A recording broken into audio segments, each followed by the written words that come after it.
The views expressed on the Warren and Bradley Show are not necessarily those held by the hosts, Warren and Bradley, nor those of the proprietors of the website, warrenandbradley.com.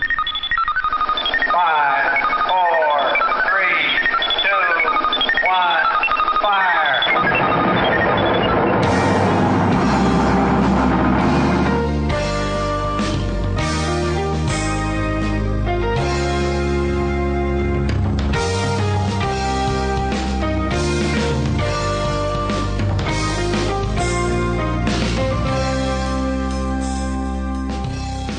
Let's make some magic. It is magic time! Hello, and welcome once again to the Warren and Bradley Show. I am one of your hosts, Bradley Victor. I am one of your hosts, Warren Van. I like how I altered that a little bit. Yeah, it was great. You sound like a robot when you say your name. Warren Van. Yeah, you're like one of those, what are those called? The Vocaloid? That weird Japanese synthesizer thing that people use where it's like... They sing these weird songs. You can just input melodies and like notes and stuff into it.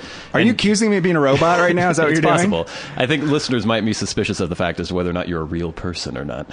Because the things I say are so witty and amazing and off the cuff that you think that their thought had gone to it. Well, beforehand. I think maybe they're suspicious as to whether or not I could actually have any friends, and so I might just be here by myself. Like a desperate, angry man on the podcast, yeah. Oh, desperate. I don't know about that. And I'm your little robot that you program things into to respond to you. Well, it is episode 43 on the Warren and Bradley Show. It is. Some updates right off the bat. Oh, good. I want to say hello to our very first Japanese Twitter follower. Yeah. I was quite excited because, I'm kind of a Japanophile, and saw someone named Karin is following us now, and she seems like a real person. I don't know. I'm skeptical. So I'll just say, Konnichiwa, Karin-san. You're not a real person. You're just some guy in his basement who's pretending to be a girl. Does a pretty good job of it anyway. And if he was pretending to be a girl, he picked a good-looking girl to pretend to be. Of course, which is what you exactly. would do. Yeah. That's how you know that someone's fake, right? Yeah, probably. Yeah. I don't think she is. I think that's our only international, if she's real, she's our only international Twitter follower. No Canadians? I don't know. I thought we had a big following in Romania. I don't think... You mentioned that earlier. Well, not on Twitter. Not on Twitter? I don't think Canadians like us in general. We have the Canadians. Well, we have way more UK listeners than we have Canadian listeners. Really? Yeah. Oh. They just have bad taste in general. We don't have any followers from the UK on Twitter, though? I don't think so. Do people in the UK use Twitter? I think they do. I think they're just as annoying as we are with social media in the UK. Okay, I think you're right, yeah. Yeah, whatever. What else? I had other business to discuss. Yeah, you started the podcast talking about all this business. And Yeah. An update on the fatwa I issued against Keith Cox Autobahn on the last episode. Cleric Bradley has now declared the fatwa has been rescinded. So if any of my holy warriors out there were going to go picket Keith Cox Autobahn, you don't have to anymore. We've resolved the issue. Oh, yeah, you've resolved the issue because you've received a payoff. Well, basically, yeah. Yeah. It's okay, so I'm not the kind of person who sends food back in restaurants. I don't usually complain about things, but I don't. No, not to actual authority. Like, okay, yeah, sure. Like if I receive some shoddy product or something, I usually don't bother writing a letter. But you just or won't bitching. get that product again. Yeah, exactly. You just chalk it up to experience. But as I won't go through the whole story again. But I was obviously angered about my experience. And last show I told you why. And so I had written them an email, and after a week I had gotten no response from them. Yeah. And so that made me even more angry. So I had held off my crazy vendetta until I got a response because I wanted them to have a chance to explain. Never heard from them, so then I went, ah! And started going crazy on social media yesterday. And within 5 minutes of me posting this shit, I got a Facebook message from them. It was like, ho, let's talk about this. What's going on? And so we had a little discussion online. They claimed they had never gotten the email or it just got sent to spam or something. And whatever, I believe them, maybe. Well, of course, but now they're your best friends. Now I do, yeah. God, and a turncoat you are. Well, it just goes to show that if you want something, you should bitch about it loudly online. You mean imagine if Gandhi took a couple $100 to just stop? You know what I mean? Yeah. Come on. Well, have some principles, man. I'm not trying to set free the Indian people. I'm just trying to get a couple $100 back. Wow. It doesn't completely cover all my pain and suffering and emotional anguish, but it's something, I guess. It'll cover the cost of my new iPhone, which I'm also very excited about. What else? There's other business to discuss. I'll make sure everyone's updated on my fantasy football team. Oh, yeah. How are you going there? Today, it looks like I'm going to win today. Aaron Rodgers didn't really deliver for me on Thursday. Mm-hmm. He put up a pretty poor game, but Darren Sproles came through this morning and put up some points for me. No idea who that is. And my competitor isn't doing so well, so I think I'm going to pull it out this week. So and you be 2-0. Okay, let me try to understand this. All right. You guys have actual games, like one of you in the league against another person in the league. And so how is the score tallied? Is it yardage? Is it It's some combination of, like, if your running back rushes for 10 yards, he gets a point, and if he scores a touchdown, he gets like 7 points for that. Okay. There's like a scoring structure I don't completely understand. Is this all just kind of plugged in? Do you use a computer program to do all this? Oh, God, yes. Yeah. I mean, it's all very advanced. Okay, and so it tracks all the stats for you. Yeah, and it comes in real time and like changes them as it's going on. Yeah. That's kind of exciting. So you can sit there watching the game. Oh, it makes it much more exciting to sit there, and then you're like rooting against people. Unfortunately, I was having to root against one of the Seahawks this afternoon because he was on my opponent's team, and I was like hoping they would score touchdowns, just not give it to that guy. Fascinating. Oh, it's very fascinating. Don't worry, everybody. I'll keep you updated on the progress of the Victorian Dandies, how they're doing this season. Oh, that's the name of the team? Oh, yeah. I like that. That's good.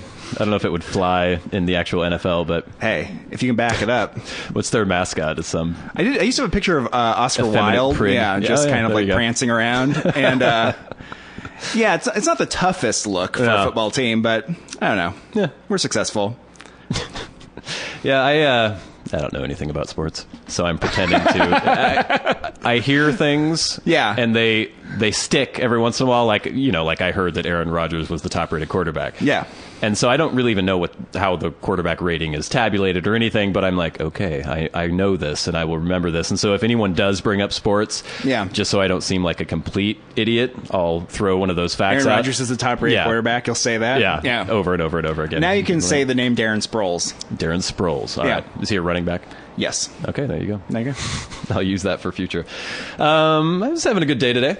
I'm kind of shocked by how nice the weather still is this late in September. This is September, though. This is what happens here. Yeah, but usually we get dumped on a little bit with rain. It's hardly rained at all. A little bit, but it goes July, August, September. Those are the nice months. All our listeners know, and there's the stereotype that Seattle gets a lot of rain, and Bellingham is basically the same. Bellingham gets less rain, but more accumulation, cloudy days. but more days of we see less sun than any other city in the United States. Yes, any other city over a certain population, I think, in the contiguous U.S., I think. You should think. Why? You think there's an Alaskan city that gets more? Maybe. There's also, it was here, and it was in the United States. It was also bad in like Erie, Pennsylvania, and some of those areas were also notoriously bad. Yeah, which are places no one wants to live. Well, because I thought the whole Stephanie Meyer's Twilight bullshit with Forks, Washington, was supposed to be that was the place that got the least amount of sunlight. Now maybe vampires are going to move to Bellingham. Oh, that's why. Oh, that makes sense, right? Because that's why the vampires live there, because they don't like the sun. Yeah. Oh, but don't let this information get out. God, these fucking books and movies. These aren't vampires. The whole point of a vampire is that they're supposed to be a certain tragedy. You're a tragic figure. You've got. Well, they are tragic because they can't make love. Well, they can. They fuck each other. They impregnate people. I thought that was the whole point. No. They have no limitations on them whatsoever. In a real vampire, you're supposed to be you can't go out in the sun at all or you'll die. You have this horrible thirst that you can't quench, and you're constantly tortured by it. And you have no sexuality whatsoever. All your sensuality is through feeding. These fucking Stephanie Meyer vampires, they can go out in the sun. They just glow. They sparkle when they go out in the sun, and that's why they don't like sun, because people might notice. But they have to eat like rodents and stuff. They have to eat rodent blood. They have to eat blood, but they're just like eating animals or sucking on animals all the time. So what's the dramatic tension? And they fuck. He fucks. I thought he couldn't Bella. because. Like, he would do it, and then he would be so overcome with passion that he'd start sucking her blood or something. Wasn't that the problem? Well, the fact that their genitals even work at all, that's not supposed to. That's not the case. It's not supposed to be the case. He impregnated. Since when can vampires impregnate people? Vampires are make-believe. Well, I know. You can make them do whatever you want. It's just there's a certain tradition, and there's a certain reason. There's a tradition of bad fiction, and this falls in line with that tradition. Right. Yeah, it does uphold all of the everything that Anne Rice and Bram Stoker have done before them. Yes. Well, at least the Anne Rice ones were kind of adhered to the old-fashioned idea. They also adhered to the terrible fiction. Yeah, stereotype. And the homoeroticism a lot of the homoeroticism, despite there not being any like real sexual. Yeah, see, their genitals didn't work. I don't think. As I recall, they're like really drawn to each other. Yeah. These like male vampires, but there's a lot of sucking, but not of genitals. It's just yeah. That's enough of that. Yeah, so today I went out on a little pseudo blind date. It was kind of amusing. I'm really sick of Americans. I think is my problem. Wow. Because I hung out with this girl who was from Korea, and you automatically have so much to talk about because I am interested in learning about her culture. And she's interested in talking about it because I'm sure she's a little homesick. Like, anytime I've ever spent any time with someone not from the U.S., I have never, ever had an issue about making conversation. It's always just flowed very freely and easily. And it's great. Because you're like, what do they call Burger King where you live? Exactly. Yeah, yes. yeah. No, I was talking about the North Korea issue and whether or not she had any family that was in North Korea. Talking about, I don't know. She was talking about how racist Koreans were. It's like, okay, that's nice. Well, that's just supposed to be true of all those Asians, though, right? Yeah, supposedly. There's a lot of weird nationalism where they consider like Japanese people are a different race. Whereas we just lump them in, oh, they're Asian, Well, the Japanese are the most notorious, though, right? Too, because they're all about turning every other Asian into like sex slaves and stuff like that. I don't know about that. That's what went on. That was less than 100 years ago. I hope Kadi, our first Japanese Twitter follower, isn't here. I'm not saying you guys are doing it anymore. Yeah. But what you were doing in the 1930s in Korea and China, the rape of Nanking and everything. Yeah, all that stuff. Yeah. Come on. Well. But that stems more from the Japanese idea at the time that if you were beaten in battle, you had no honor, and so anything that happened to you was just kind of par for the course. Yeah. This is why Japanese people, if they were captured in World War II, they expected to be tortured and murdered. That was why they tortured and murdered people who they captured. It was also the reason when we were going island to island in the Pacific, we would win, and then the women and children or whoever else was on the island would kill themselves and jump off the cliffs and stuff, and the people would be like, no. Yeah, we're not going to torture you. We're not like you. We're not going to do that. But they don't understand that because they assume that we are like them. Yeah. I like them. Yeah, I know you do. I'm a little bit of a Japanophile. And that was the thing, too. This girl spoke Japanese, too, so I was pointing to things and being like, "Kore wa nan desu ka?" Like asking her how to say that in Why Japanese. did she know Japanese? Because she was going to study abroad there, so she had learned. This is what irritates me about being an American is that we never learn other languages because we don't have to. Well, number one. And with her, I was like, oh, so why did you learn Japanese? And she's like, oh, I was planning on going to study there, so I learned it. Okay, it's just like that. Yeah. So you just learned it. And then English, she learned English after Japanese, apparently. And she's like, yeah. So then I decided I was going to study in America instead, and so I learned English. Like, how long were you studying English? Oh, about a year and a half. And she spoke fine. I mean, that annoys me. Just the idea, and Americans, I don't think, have that. The idea that we can learn a language and speak it fluently. Obviously, people can, but that's just not in our mind that you're just going to do that. Almost every other culture, the incidence of bilingualism is much more prevalent than us. Well, it all gets back to the fact that I have almost nothing but disdain for our formal education system in this country. Yeah, it's the fact that people just show up and then they're just having awkward social skills that's happening and things like that. You don't really learn anything beyond the 4th grade. Well, you're taught. At least if you learned a language, you would probably pick that up, right? Yeah. Oh, and that's a skill. I find it ridiculous that we don't start doing languages until high school.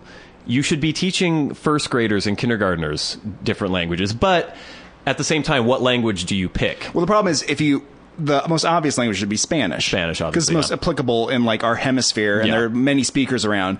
But that is a whole loaded issue, too. Exactly. There's a lot of political ramifications to people, that. People, the baby boom generation that I speak to about it are really angered by the fact that things are written in Spanish. Yeah, whatever. Sometimes there's all that stuff. So you'd have to like get around that to be able to teach it. You could teach the fucking kids Bulgarian. And it would still be useful later in life because if you are bilingual as a child, it is much easier for you to learn languages later. Oh, sure, because that's when your language acquisition abilities are at their peak. And me, I mean, I took Japanese in college, and I've tried over the years to get back into it, and I'm just like, oh, God. It just doesn't stick. It doesn't stick. No, it's difficult. Yeah. And of the many things in life that you can be like autodidactic about and learn about yourself, language is one of the most difficult things to just like, I'm going to teach myself a language, something that's a social thing, and something that when you learn your own language yourself, you weren't consciously even doing it. Right. You're just picking it up as you were around a bunch of people, which you could probably do if you just like plop down in Japan now. That's the problem with speaking English as your native language, is because you're never forced to learn anything else, because pretty much everyone has some English. Even if you're in the middle of... I don't know, Bangladesh. You're Yeah. going to run into somebody who speaks English, and you're not going to be forced to learn the native Well, language. it's the if you don't have necessity is to. the mother invention thing, right? Yeah. Because if you are just stuck in Bangladesh and Yeah. there's like no one to talk to, and you have to get by during your day, Yeah. you're going to pick it up. What do they speak in Bangladesh?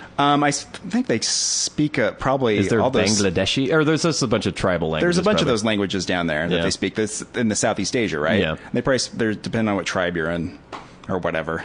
Who knows? Speaking of weird languages, my morning routine when I'm going to work, I wake up about 5:30 in the morning, make some coffee. Yeah. And I sit on the couch, sip my coffee, go over my email correspondence and other things throughout the day. You have that much email correspondence? Not really, no. Okay. But I was sitting there, it's probably about 6:30 in the morning, sipping my coffee. This was about 2 days ago. And my phone rings. And the only person who would be calling me that early would be my boss, who is also my dad. And Yeah. the number on the phone said unknown. Yeah. Which I've never had. I've always had blocked. And really? usually if my dad calls me from home, it's blocked. But if he calls me from a cell phone, it has the number. So anyway, I was like, okay, this must be my dad. I answer the phone. Yeah. Ring, ring. Hello? Abba. Abba da. Hello? Ina. Who's calling, please? Abba. Who is this? Okay. So this was an Asian language? No. Okay. Hang up. Yeah. Like I said, I know a little Japanese. I'm familiar with other Asian languages, not to speak, but I can, if I hear a language, I can usually say, okay, that's Korean, or that's Mandarin, or that's Bangladeshi. Bangladeshian, or, I can. Yeah. This sounded like no language I've ever heard in my entire life. Just somebody making noises. It sounded like a crazy person just speaking gibberish into the phone. Yeah. And I don't know if that was actually the case. It was just somebody trying to fuck with me or Yeah. just being a weirdo. But 10 minutes later, ring, ring, ring. Unknown again. Hello? Abba. Abba da.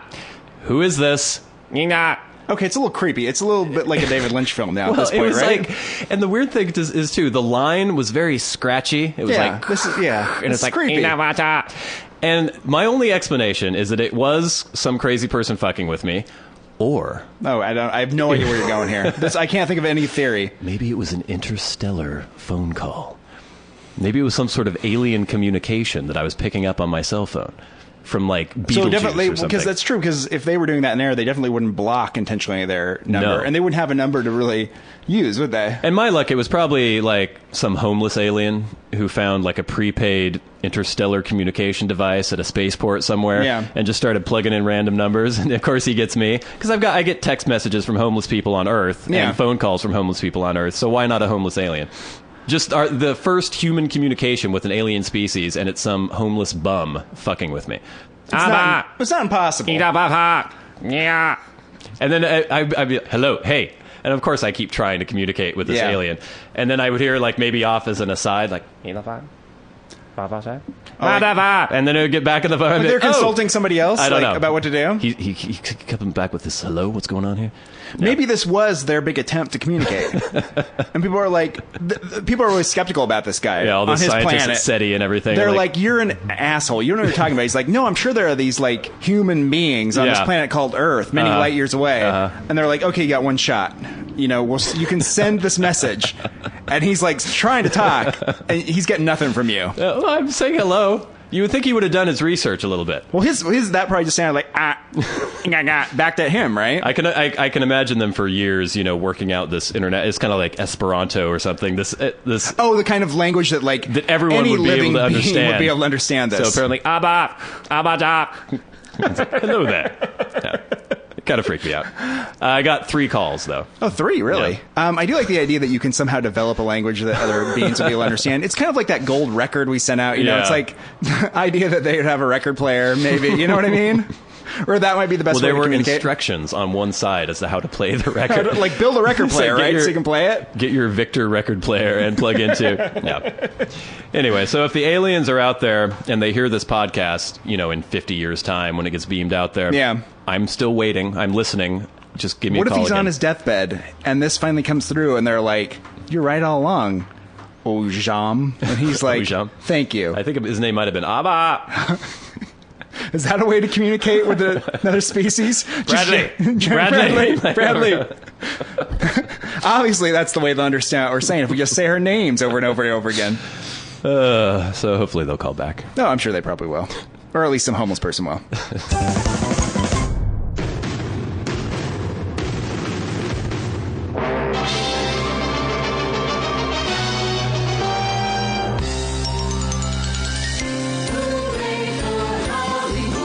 Celebrity Minute on the Warren and Bradley Show.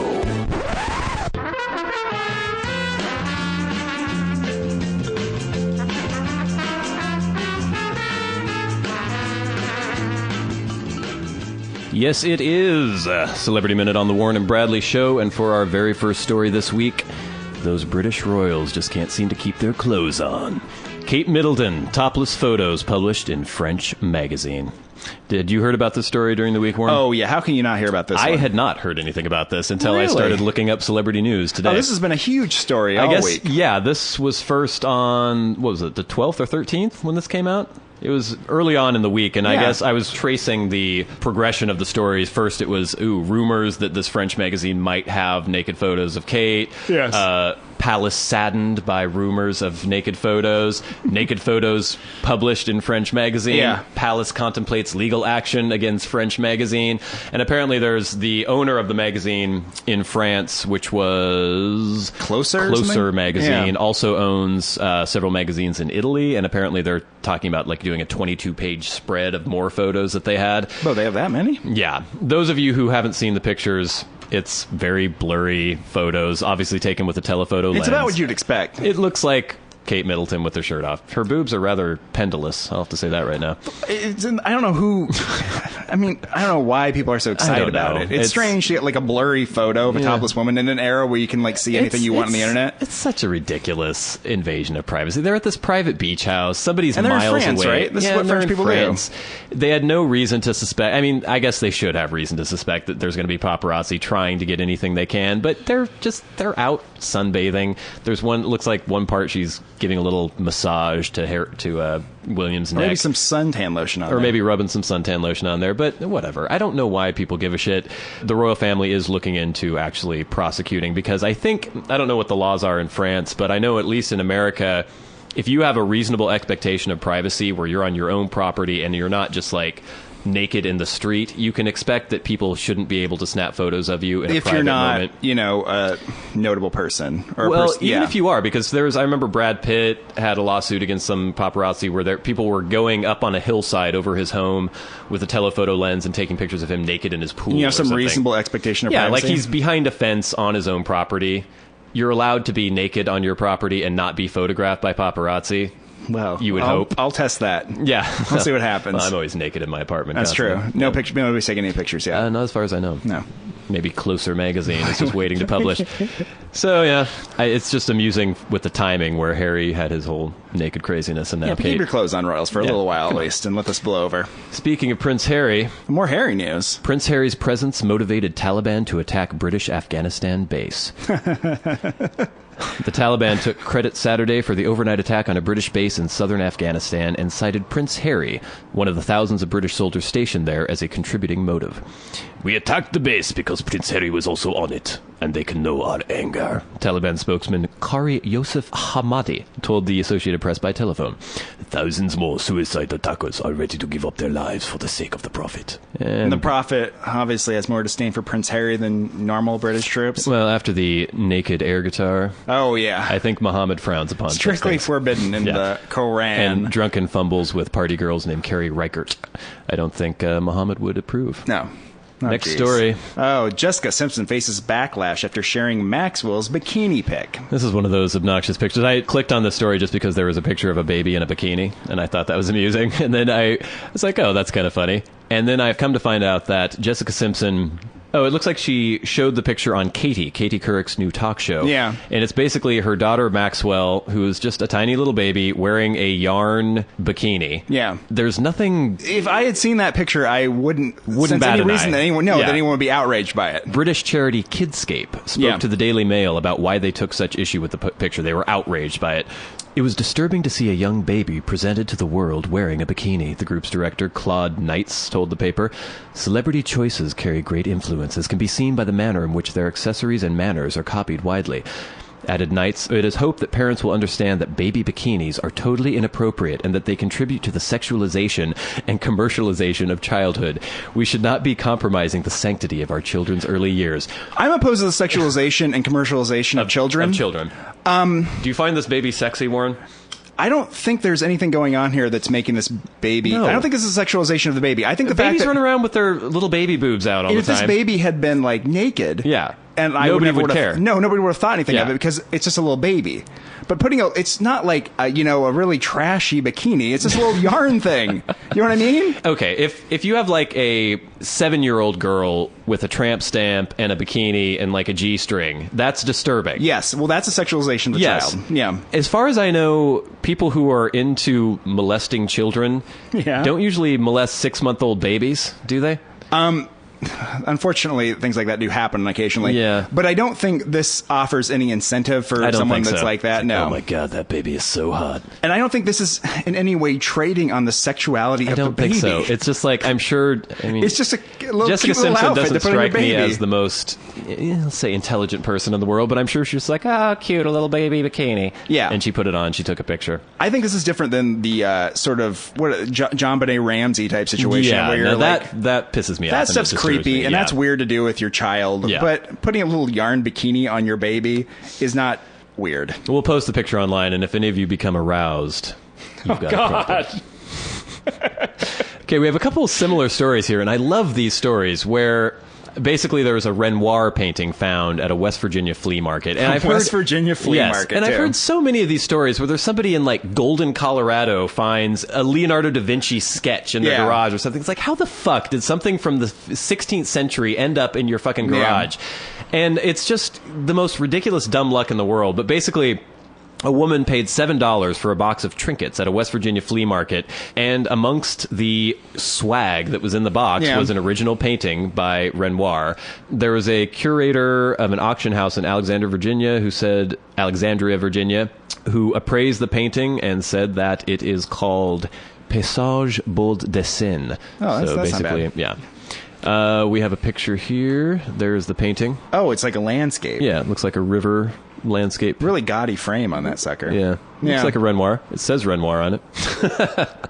On the frame. Wait a second. Was that frame always I don't know. It probably there's a was. very gaudy gilt gold frame that says Renoir under the painting. I'm not sure if that was on it when she found it at the flea market, but I'm assuming if people saw that, they would think it was just a reproduction or a print or something. Yeah, probably. But there was a story of someone finding a Da Vinci sketch behind their couch, or they were just keeping it behind their couch or something, and they sold it for millions of dollars. This one they think will fetch at least $75,000 at auction. Speaking of which, Yeah. Ming Dynasty vase used as doorstop sells for $1.3 million. A rare Ming Dynasty vase that had been used as a doorstop in a New York home has sold for $1.3 million at auction. The Blue and White Moon flask was auctioned Wednesday at Sotheby's. Its pre-sale estimate was $600,000 to $900,000, but it sold for $1.3 million. The piece had been in the same family collection for decades. The auction house said the family decided to sell it after seeing a similar piece in a Sotheby's advertisement. They had been using the vase on a wooden stand that was used as a doorstop in their Long Island home. Jeez Louise. That's just weird to think about, that if you happen to be looking through the Sotheby's catalog, Yeah. and you're like, that looks like our vase we used for the doorstop. And Yeah. you bring it in for the $1.3 million? Yeah.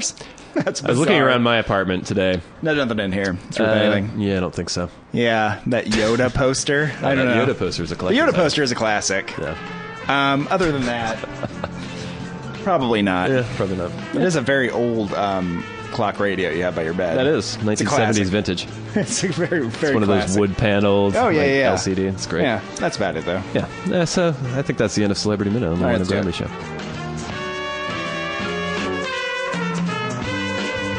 This has been Celebrity Minute on the Warren and Bradley Show.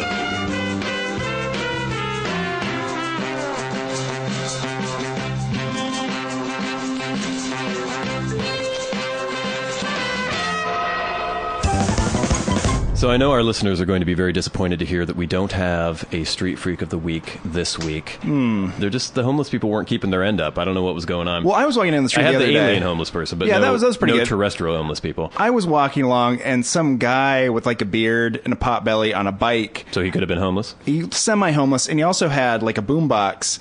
bungee cord to the back of the bike, playing what vintage was the boombox?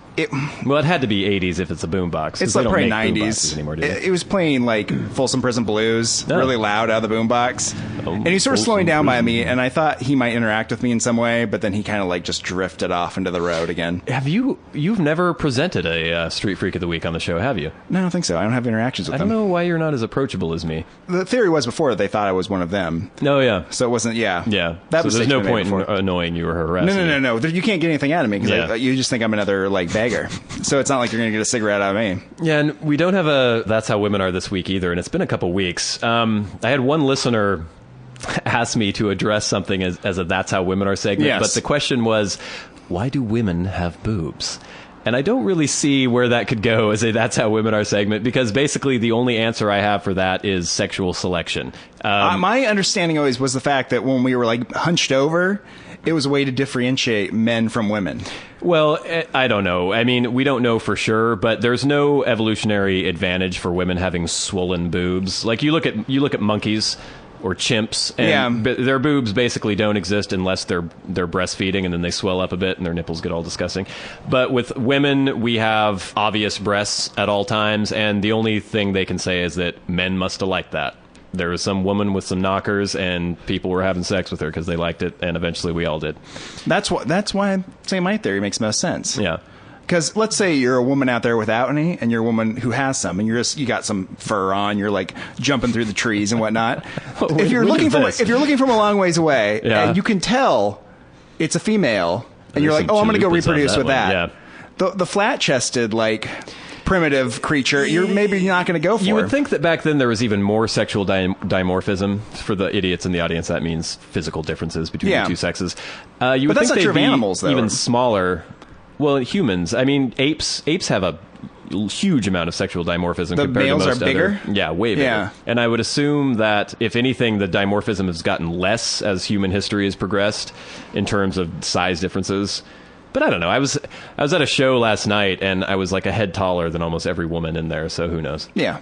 Exactly. Yeah. There's a little bit of that still going on. So I could tell, even if a woman had no boobs, I'd be able to be like, well, you think that's the direction it's going, though, right? I don't know. Eventually we're going to be like this, or all be like 6'1" and look the same? Everyone says that. Everyone talks about evolution following behavior. Yeah. And I don't really get that, because there's no advantage to it, really. Like people talking about, in 500 years, we'll just have one big finger because all we're going to do is press buttons. And I'm like, why? Why would that happen? That makes no sense whatsoever. Well, the problem is there's no advantage. There's no advantage, and there's no disadvantage to having a bunch of fingers. Yeah. You can still press one big button with your index finger. You don't need to have one giant finger to press the big red button. Yeah. You're fine. And so the idea that because men and women, or gender roles, are becoming intertwined now, then that means that men and women will eventually be the same, that's bullshit, because there's no advantage to that. And people still look at men and women and they still clue into these differences in the sexes between men and women and are attracted to it. Even if it doesn't serve a survival purpose anymore, it still has a sexual attraction purpose. But eventually we're going to be like aliens, though, right? I don't know. We're just going to have giant heads. With pulsating brains. Yeah, and like really thin like bodies. So we don't really need our bodies. Exactly. Trying to contact people many light years away. Yeah, I don't see us. I think we're out of evolution now. We have risen above adaptive evolution because we adapt our environment to us instead of us adapting to the environment. But that is going to dictate how we evolve eventually, too. It's going to take away the advantages of being like really aggressive physically. Maybe. Right? Well, but see, everything is cyclical too, and we tend to think that the way our society is going right now is the way it's going to continue to go. We tend to think we're always at the end of history. Yeah. When we're not. And as we know, as we've learned from that new Revolution show on ABC, eventually the power could go out and we could go right back to where we were before. Right. And everything would be kind of reset to a primitive way of life. But if nothing cataclysmic ever happens, sure, eventually we're just going to we're going to be kind of greenish and have big giant heads and just kind of walk around robes and be really calm, like Vulcans. We'll be emotionless, yes. Yeah, that's going to serve us best. It's not the most exciting future, but there will be like... Well, there would be primitive humans who we'd make fight in our arena. Oh, I would think we would evolve beyond that kind of barbarism, wouldn't we? No. Well, we'd be eating some sort of like paste that we make from like soybeans, and that would give us all... Yeah, well, no, we wouldn't be eating Soylent Green. We wouldn't do that. Really? Oh, maybe we would. right? Because it would be logical to get rid of the It would old be people. logical to use that protein in some way, right? Yeah, maybe we will do Once that. they've outlived their usefulness, And the people will gracefully like submit to that because it's for the best for the species. Yeah. Oh, what a dark, boring future that is. That's a little ways down the road. I don't think you have to worry about it. No, and then at that point, of course, when we start expanding out in the universe, we'll have to fight other aliens. Yeah, so then aggression will come back into play. Yeah, it will, but it'll be So we're gonna have to freeze some humans now and use them or their DNA. No. But that kind of physical aggression isn't going to help us against the aliens. Oh yeah, it will. No, you have to be able to good at like flying the Enterprise around and like shooting people. Yeah, but you need to have that killer instinct. We're going to have to breathe that back in. Yeah. Okay. Yeah. I can see that. So, this is a good screenplay, right? Yeah. As society's evolving this way, they get a couple like meathead jock guys who are really aggressive. The kind of the guys maybe that called you fag and like attacked you that one time. Yeah. They freeze them, and then when we get in some sort of conflict with the aliens, they bring them out and they're like, "You need to lead us. You're the kind of boneheads that are really aggressive and know how to fight." And as the aliens come and go, faggots! Yeah, And then they get really upset. Of course, and there's feel no bad about sympathetic themselves. character in this because the guys you're bringing out of being frozen are kind of unsympathetic, and so are the aliens. And the look at future these humans, faggoty too. aliens. Yeah. Yeah. All right, Hollywood, forget about that one.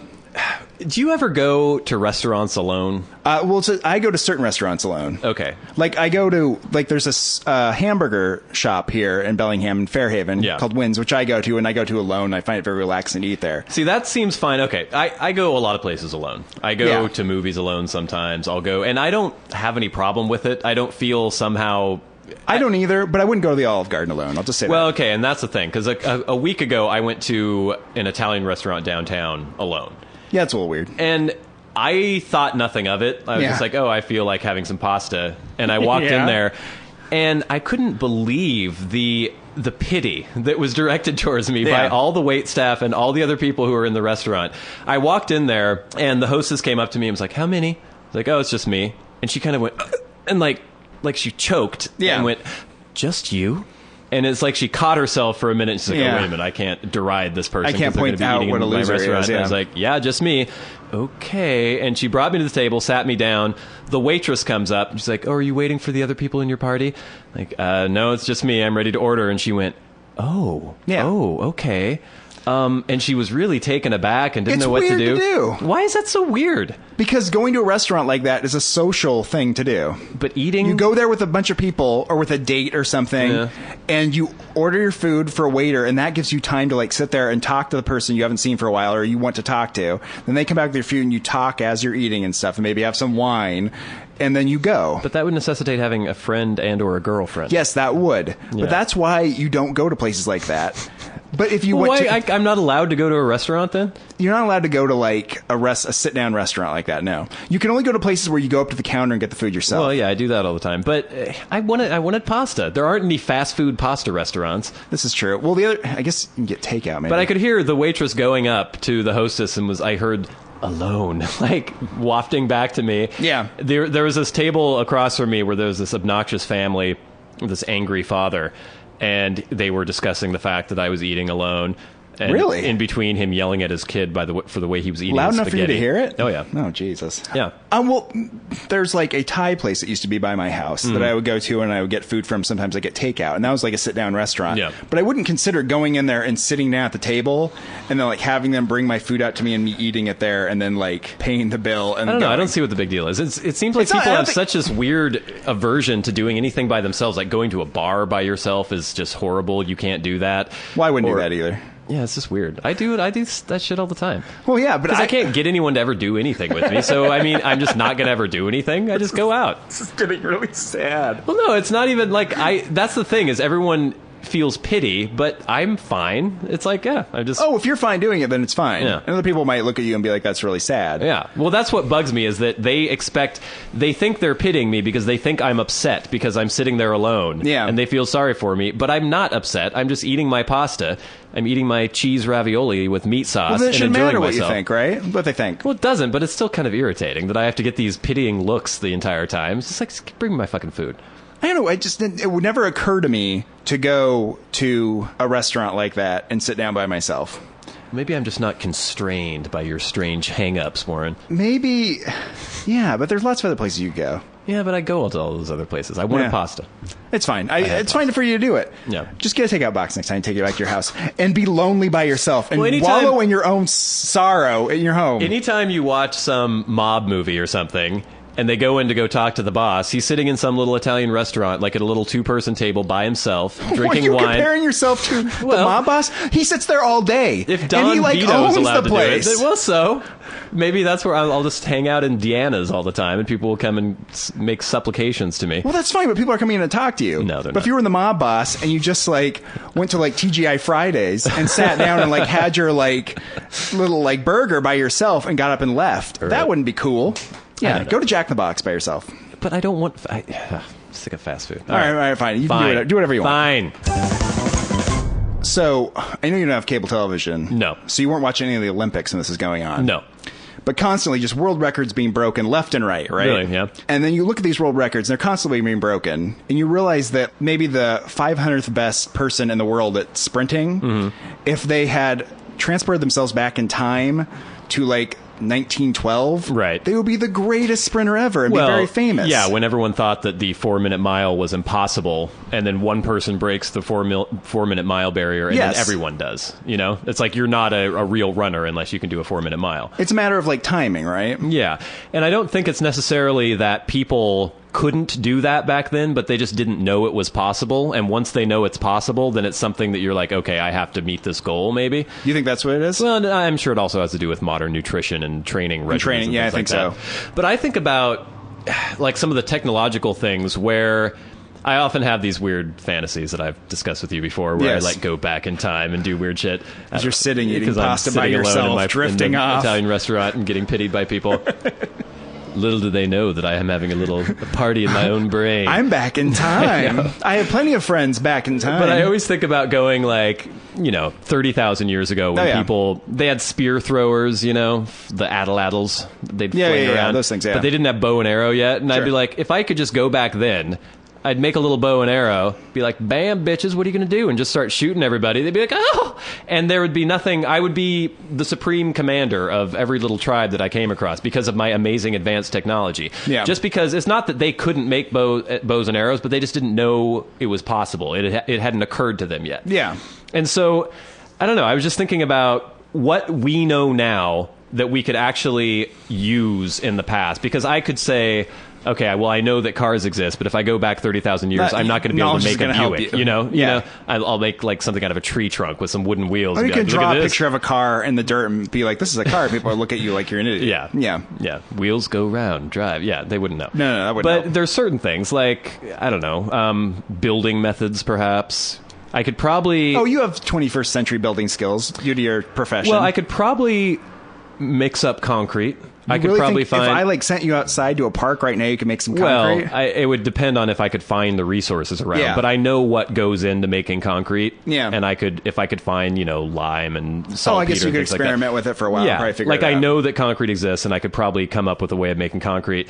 But then through this whole thought process, I started thinking about, of course, my mind started turning to violent pursuits. Yeah, as it will. And, so I had the bow and arrow 30,000 years ago, or just having like a machine gun in the Middle Ages, like a 50 caliber machine gun. Oh, even a machine gun during the Civil War. Even. Well, yeah. They had Gatling guns during the Civil War, which They was didn't basically they kind of worked. They blow up You're in your just hands. cranking that thing. Yeah, Ding, ding, yeah, ding, yeah. ding, ding. It's not that effective. Yeah, but the ultimate to me would be to go back in the Middle Ages with an M1 tank. Oh, yeah. There you go. Because what the fuck is it? Okay, there's people, they have their little castles, they have their strongholds, they're riding around on horses with armor. Very advanced technology for the time, like the cutting edge. The cream of the crop in terms of military technology. I roll up in my tank, they put up the portcullis and take up the drawbridge, or they put down the portcullis and take up the drawbridge, and they're like, aha! They've got like their archers, right? The battlements, and they have like tar they can like dump down the side, right? But I'm sitting here in a frickin', I don't know how many, 20-ton M1 tank with like a foot of armor all over the tank with depleted uranium shells and just like one ba-bam from the gun, and the ramparts fall down. Yeah. What are they going to do? Yeah. So I could basically rule Europe. Well, this is the thing. You could go around and you could start blowing up people's castles. Yeah. And you'd be like, and then pop your head out once in a while when you thought you were safe. And be like, I'm in charge now. Everyone obey me. But what would be the point of, I guess if you get people to follow you. Yeah. That's the guy with the giant metallic monster that shoots fire out of its nose. Yeah, and maybe if you get some people loyal to you, they'll protect you once you get out of the tank, because eventually you have to get out of the tank. That's kind of the problem is, you know, you go up to the castle. Yeah. You shoot down the walls. You're like, okay, this is my castle now. But then you have a can't, broken-ass castle. Yeah, and then you can't get out and actually rule the castle. All you could do is go to the next castle in your tank and shoot that one up. So you'd have to, and then they'd just be chasing you on their horses the whole time. Because, I mean, I think they can go like 40 miles an hour or something like that, I think, a tank. Yes. And so they're, you know, a horse at a good clip is like 25, I don't know, with a fully armored man on the back. But they're like, ha-ha, chasing after you with their swords and spears. And eventually you have to stop. Eventually you have to sleep. Eventually, you're going to run out of fuel. That's the problem. Well, and also, eventually... I don't know if there's a lot of diesel stations back in the Middle Ages. Eventually, they're innovative enough people that I'm sure they're going to figure out something where they're going to, like, dig a pit where they think you're going to go, and then cover it with leaves, and then you're going to go into it? I don't know. I mean, if you're mobile the whole time... I just love the idea of just being chased around continental Europe by these guys on horses while you're in your tank. You blow up a castle every once in a while, and they're like, God damn it. And they still chase you, waiting for you to open the hatch, because there's no fucking way they're getting in that tank. No. There's no way whatsoever. I don't know what... Yeah, they could try to, like, smoke you out or burn you out, but I don't know how they do it. Well, I don't think there'd even... Smoke would even get in there. You'd eventually run out of fuel. You eventually get hungry or thirsty. You run out of shells, probably. And we'd have to get out of the tank, and then the game will be over. What you wonder is, if you have the tank and you marshaled your resources and you're available to get some sort of loyal following, if you could take over England with the tank, and then after the tank runs out of, like, everything it needs, you could still rule from that point on. And you could use that. You could make sure that nobody knew that the tank was out of fuel and depleted. Well, you'd have to, shells. right? Because talk about the Emperor having no clothes. If they're like, don't mess with that guy, he's got a tank. If you don't have a tank, what do you got, really? I'm just wondering if they were ever actually able to drag you out of the tank and then bludgeon you to death with their pikes or staves, if they would ever be able to figure out how to run the tank. I was wondering about that, too. Because the other thing is, if you somehow formed a league with some other people in the country and you were like, they needed you because of your tank, would they worry that they wouldn't be able to have anybody else operate the tank, right? Because how would they know how to operate and the you tank? wouldn't want to teach anyone else how to operate the tank, because then you're obsolete. No, because then, you that special skill is what's keeping you alive. Yeah. I don't know if this is a good plan or not. No, it'd be really interesting if it happened, though. Time travel would be the greatest thing ever. Oh, I know. Just sending people back and seeing what happens, Bill and Ted style. There's the whole theoretical thing. I've looked into this extensively. There's all sorts of weird theories. The theory that I actually adhere to, well, not adhere to because I'm not putting this into practice, but the one I believe in is the idea that everyone always talks about, oh, if you go into the past, you'll alter the future and it'll fuck everything up. I believe in the alternate dimensions theory, where basically if you go back into time, if I go back to the Middle Ages with a tank, in our present history, there was no Bradley in the Middle Ages with a tank. So as soon as I go back to the Middle Ages with a tank, that splits off into an alternate timeline, alternate dimension. And so I can do whatever the fuck I want back there. I can blow up everybody. I can do whatever I want. And it's not going to affect the present that we come from. But there will be some sort of like 2012 future in that dimension that will have nothing to do with this one. Where Bradley is widely regarded as the despot who took over all of Europe with his tank. Because you ever see like Stephen Hawking talking about like many years ago being like 15 to 20 years will be time traveling. Yeah. And people always say weird things like that. And you're like, you think anyone will be time traveling at any point? Really? Well, I don't know. They say that it's theoretically possible, perhaps, to go in the past, but not into the future. Perhaps. But not the future. No. No, I guess you couldn't hear you. Yeah. You just be going in the past. No. Well, that'd be the other thing, too. If you went in the future, maybe you went in the future of a different dimension. Yeah, I don't know. You went into Bellingham 2017. We'll work on this and we'll get back to our listeners. The tank thing, there's a few kinks to work out. I don't know how many provisions you can actually fit inside a tank. Maybe if you had like a Bradley fighting vehicle and I had a tank. Maybe if you had a nuclear submarine and that has, enough fuel on board that you can go for years on that sucker. Right. You have all the provisions you need. You really wouldn't have to come out. That's true. It would be, but you could completely annihilate the country. But you're just stuck in the submarine all day. You'd be stuck in the submarine every day, and it's not like you could do a lot of like really strategic. Yeah. You'd be like somebody messes with you from one castle, so you like blow up the entire side of that country. How do you explain to people that you're the one who caused this? There's a fallout cloud over where Paris was, and you're like, I did that. Well, you go over. That was some monster from the sky. You go over the coast of France. You like pop up. They're like, like throwing rocks at you. You're like, if you guys don't bow down to me, I'm going to blow up Paris. And they're like, oh, oui. They're very intimidated. Next thing you do, you blow it up, and they hear about it, and they're like, They come out and they bow to you. Yeah. And you're like, see you later. And you go in your submarine and you take off. God knows what you do then. You'd have to like have them send wenches into the submarine or something, and like just have your own little court inside. That's what you want to do? I guess. This is for sex? And that's not all for sex. It's also for loot, booty. Not booty, but booty. So what, you want to get gold? I guess. I don't know what I'd spend it on. I already have a submarine. You know, you have the most advanced technology in the world there, right? And you have plenty of good food that's probably better than the shit they're eating, right? Maybe. Yeah. There's really no point to it. It'd just be fun. I'm not going to do it. Fine. Okay, You've fine. convinced me. All right. Well, I think that's it for the Warren and Bradley show this week. I think the last conclusion was really awkward. I don't know. You have to end it somewhere. The conversation comes to an end, and that's where it ends. So this is Bradley Victor. This is Warren Van saying, keep your submarine underwater and keep your tank full of diesel. Good day to you. This has been the Warren and Bradley Show, brought to you by Warren Van and Bradley Victor. For podcast news and information, like the show on Facebook at facebook.com/Warren and Bradley. Follow the show on Twitter at Warren and Brad. Subscribe on iTunes and leave a review. For episode archives and episode pictures, go to warrenandbradley.com, and to contact the show, write to podcast at warrenandbradley.com.